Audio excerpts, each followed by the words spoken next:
យើងទាំងអស់គ្នាប្រកាសជាធ្លាប់ឮពាក្យថា AI មិនតែប៉ុណ្ណោះប្រហែលជាកំពុងប្រើប្រាស់វាប្រចាំថ្ងៃទៀតផង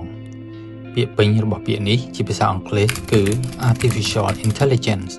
ឬអាចបកប្រែជាភាសាខ្មែរថាបញ្ញាសិប្បនិម្មិតបច្ចេកវិទ្យានេះមានភាពឆ្លាតវៃដែលអាចជួយណែនាំយើងអំពីភាពយន្តដែលគួរទស្សនា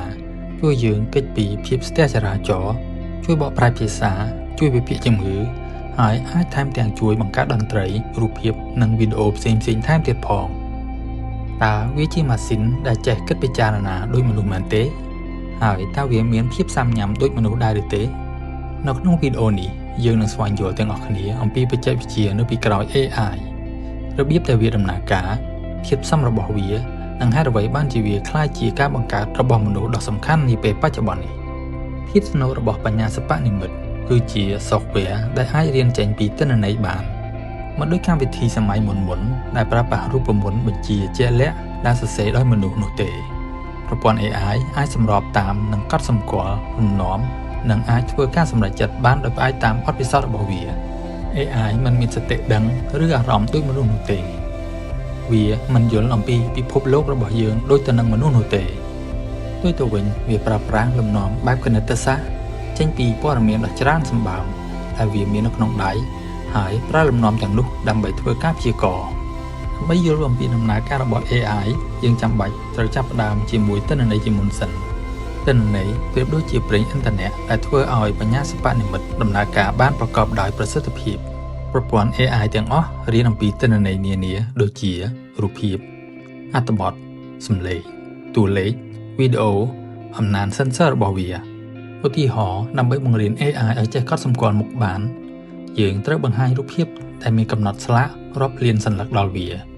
បន្ទាប់មកទើបវាអាចចាប់ផ្ដើមកត់សម្គាល់លំនាំនៃទម្រង់រូបដែលកំណត់បានថាជាមុខរបស់មនុស្ស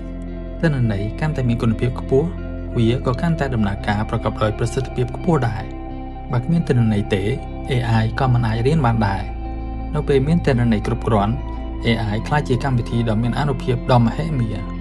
ការរៀនរបស់ម៉ាស៊ីនគឺជាបច្ចេកវិទ្យាសំខាន់នៅពីក្រោយដំណើរការរបស់ AI សម័យទំនើបជំនួសឲ្យការសរសេរកូដបញ្ជាកម្មវិធីដើម្បីធ្វើសកម្មភាពជាក់លាក់វិស្វករ AI បង្កើតសំណុំកូដបញ្ជាកម្មវិធីដែលអាចកែសម្រួលដោយខ្លួនឯងបានដោយផ្អែកទៅតាមលទ្ធផលឧទាហរណ៍ដូចជា AI ធ្វើការទស្សន៍ទាយអ្វីមួយបន្ទាប់មក AI អាចពិនិត្យមើលភាពត្រឹមត្រូវឬកំហុសនៅក្នុងចម្លើយទស្សន៍ទាយរបស់វាហើយបន្ទាប់មកទៀតវាចេះកែតម្រូវកំហុសរបស់វាហើយជាចុងក្រោយវាទាយជាថ្មីដោយផ្អែកទៅតាមលទ្ធផលនៃបទពិសោធន៍ដំណើរការរបៀបនេះអនុវត្តដដែលរាប់ពាន់លានដងក្រោយមក AI ក៏កាន់តែពូកែទៅលើការងារជាក់លាក់នោះឧទាហរណ៍ដូចជាការសម្គាល់ភាសានិយាយការច្រោះសារដែលគ្មានប្រយោជន៍ការព្យាករណ៍អាកាសធាតុការលេងហ្គេមការបើកបររថយន្តការរៀនរបស់វាពឹងផ្អែកទៅលើគណិតវិទ្យាមិនមែនហេតុផលនោះទេប្រព័ន្ធ AI ទំនើបជាច្រើនប្រើបណ្ដាញប្រព័ន្ធប្រសាទនិម្មិតដែលយកលំនាំតាមប្រព័ន្ធប្រសាទនៃខួរក្បាលរបស់មនុស្សប្រព័ន្ធប្រសាទនិម្មិតនេះត្រូវបានបង្កើតជាច្រើនស្រទាប់នៃណឺរ៉ូនសិប្បនិម្មិតគឺមានដូចជាស្រទាប់ទទួលព័ត៌មានគឺជាស្រទាប់ទទួលទិន្នន័យស្រទាប់កំបាំងគឺជាស្រទាប់ដំណើរការលំនាំរបស់ទិន្នន័យស្រទាប់បញ្ចេញគឺជាស្រទាប់បង្កើតបានលទ្ធផល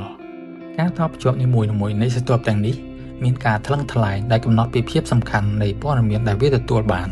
ក្នុងអំឡុងពេលនៃការរៀនរបស់ AI វាកែសម្រួលការត្រងថ្លែងទាំងនេះដើម្បីកាត់បន្ថយកំហុសនៅពេលដែលប្រព័ន្ធប្រសាទនិម្មិតកាន់តែធំនិងកាន់តែស៊ីជម្រៅវាបង្កើតបានជាអ្វីដែលយើងហៅថាការរៀនស៊ីជម្រៅដែលជាបច្ចេកវិទ្យា AI កាន់តែមានអានុភាពដែលប្រើនៅក្នុងការបង្កើតរូបភាពជំនួយការសន្ទនាជាសំឡេងជំនួយការភាសាប្រព័ន្ធស្វ័យប្រវត្តិកម្មអ្វីបើវាយកលំនាំតាមខួរក្បាលរបស់មនុស្សក៏ដោយដំណើរការនៃប្រព័ន្ធប្រសាទនិម្មិតនេះនៅតែពឹងផ្អែកទៅលើគណិតសាស្ត្រដដែលមិនដូចខួរក្បាលរបស់មនុស្សនោះទេប្រព័ន្ធ AI ឆ្លងកាត់ពីរដំណាក់កាលទី1គឺការរៀនវាជាដំណាក់កាលដែល AI រៀនដោយប្រើសំណុំទិន្នន័យដ៏ច្រើនដោយប្រើកុំព្យូទ័រដ៏មានអានុភាពការរៀនរបស់វាត្រូវប្រើពេលច្រើនថ្ងៃច្រើនសប្តាហ៍ឬច្រើនខែ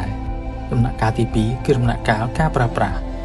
នេះជាដំណាក់កាលដែល AI ដែលបានឆ្លងកាត់ការរៀនចាប់ផ្ដើមដាក់ឲ្យប្រើប្រាស់ក្នុងជីវិតជាក់ស្ដែងដូចជាការឆ្លើយសំណួរការបង្កើតរូបភាពឬការកត់ចំណាំមុខអាមពលនិងការចំណាយភាគច្រើនកើតមានក្នុងអំឡុងពេលបង្រៀន AI បន្ទាប់ពីការបង្រៀនវារួច AI អាចដំណើរការបានកាន់តែមានប្រសិទ្ធភាព AI ក៏មិនអាចកាត់មានទេបើគ្មាន hardware ដ៏ខ្លាំងក្លា AI ទំនើបត្រូវពឹងលើ GPU ឬខ្មែរហៅថាអង្គដំណើរការ graphic បន្ទះ chip ឯកទេសផ្នែក AI និងមជ្ឈមណ្ឌលទិន្នន័យដ៏ធំ chip ទាំងនេះអាចប្រតិបត្តិការគណនារាប់ពាន់លានដងក្នុងមួយវិនាទីដែលជាចំណុចសំខាន់សម្រាប់ការបង្រៀននិងដំណើរការរបស់ AI នៅពេល hardware កាន់តែខ្លាំង AI ក៏កាន់តែខ្លាំងនិងរហ័សផងដែរ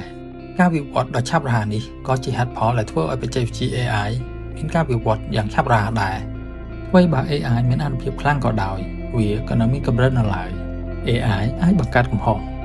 AI អាចឆ្លុះបញ្ចាំងពីភាពលំអៀងក្នុងទិន្នន័យរបស់វា AI មិនយល់អត្ថន័យពេញលេញឬបរិបទដូចមនុស្សនោះទេ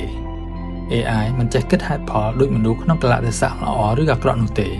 វាពឹងផ្អែកខ្លាំងទៅលើគុណភាពទិន្នន័យជំរើសនៃការបង្កើតរបស់មនុស្ស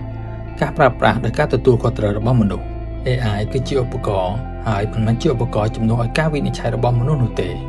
បច្ចេកវិទ្យា AI នៅកំពុងវិវត្តឥតឈប់ឈរប្រព័ន្ធ AI នៅពេលអនាគតអាចរៀនបានដោយប្រើទិន្នន័យតិចតួចប្រើថាមពលតិចកាន់តែមានសុវត្ថិភាពនៅពេលធ្វើការជាមួយមនុស្សជួយក្នុងវិស័យវិទ្យាសាស្ត្រឱសថនិងការអប់រំគោលដៅនៃការបង្កើត AI គឺមិនមែនដើម្បីជំនួសការងាររបស់មនុស្សនោះទេប៉ុន្តែគឺដើម្បីពង្រីកសមត្ថភាពនិងជួយការងាររបស់មនុស្សវាដែលយើងជ្រើសរើសក្នុងការអភិវឌ្ឍនិងការប្រើប្រាស់ AI នឹងជួយកំណត់អនាគតនៃសង្គមស៊ីវិល័យរបស់យើង